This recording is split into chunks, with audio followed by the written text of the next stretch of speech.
Hello Year 1, it's Miss Spencer, and today for your English video I'm going to read you the story of Jack and the Beanstalk, and this is going to be the story that we're going to be focusing on for the next 2 weeks. So, the back of the book, remember, is called a blurb, and the blurb says, when Jack climbs up an enormous beanstalk, he discovers a giant's castle high up in the clouds. But the giant likes to eat little boys. However, will Jack escape?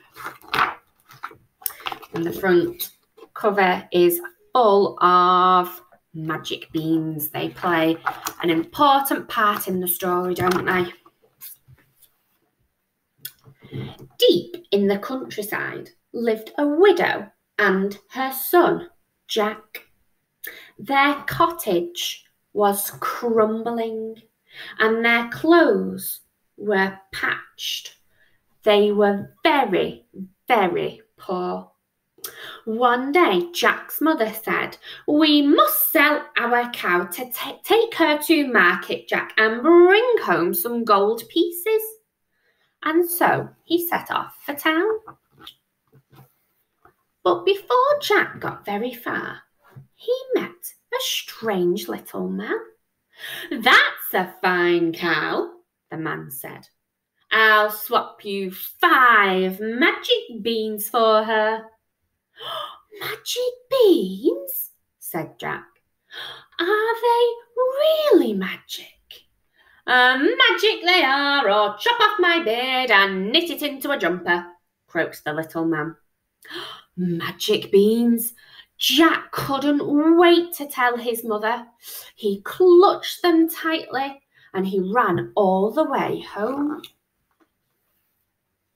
Jack's mother was furious. "We need money, not useless old beans," she cried, and she threw them out of the window in disgust. But late that night, a tiny bean sprout poked out from the ground, and it grew and grew and grew. The next morning, the beanstalk stretched high into the sky. "The beans were magic," Jack cried. "I wonder what's at the top." Jack climbed up, up, up the beanstalk. At last he reached the very top. There, shimmering in the sunlight, was a magnificent castle.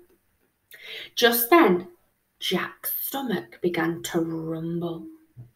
"I must find some breakfast," he thought, and he tapped on the castle door. The door creaked open, and a huge giantess smiled down. "Hello," Jack shouted up. "Please, do you have any food?"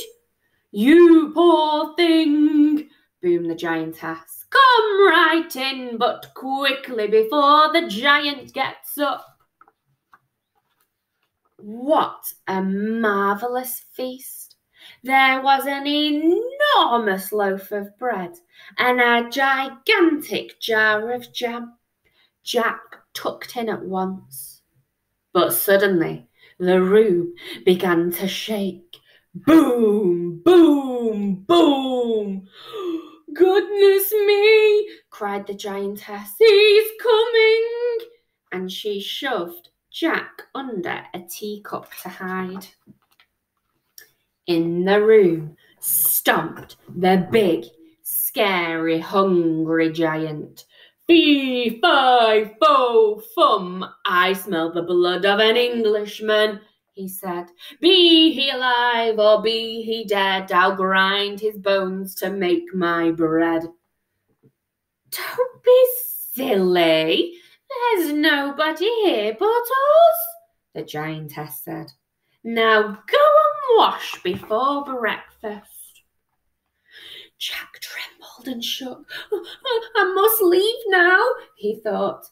He was halfway down the hall when he heard a squawk. It was a hen with bright golden feathers.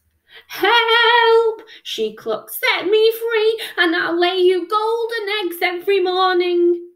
Jack scooped up the hen, but then he heard huge footsteps thundering after them. "Fee, fi, fo, fum," roared the giant. "I smell the blood of an Englishman, and there he is." Jack raced out of the door. He jumped and slid down the beanstalk. Down, down, down, and all the way back to his cottage. "Mother, quick, bring the axe," he shouted. Jack's mother swung the axe at the beanstalk. Thwack! It shuddered and shook, and then the giant came tumbling down. Fee, fi, fo, crash! And that was the end of the giant. Jack hugged his mother tight. "Look what I found," he said, and he showed her the golden hen. "Oh, Jack," said his mother, "I'm so glad you're safe, and you were right about those magic beans." So Jack, his mother, and the golden hen all lived happily ever after, and with lots of golden eggs. They were never poor again. You can see that they've got a brand new nice house. Jack's got a little swimming pool, and part of the beanstalk here is turned into like a little water slide. And that is the end of Jack and the Beanstalk. So remember, in your pack, you have got a little mind map. So what I want you to do is you can write the main parts of the story that you can remember, all the characters.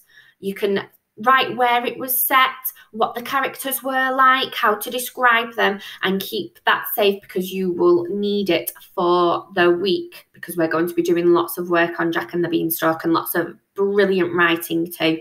So I will see you again tomorrow, year one. Bye.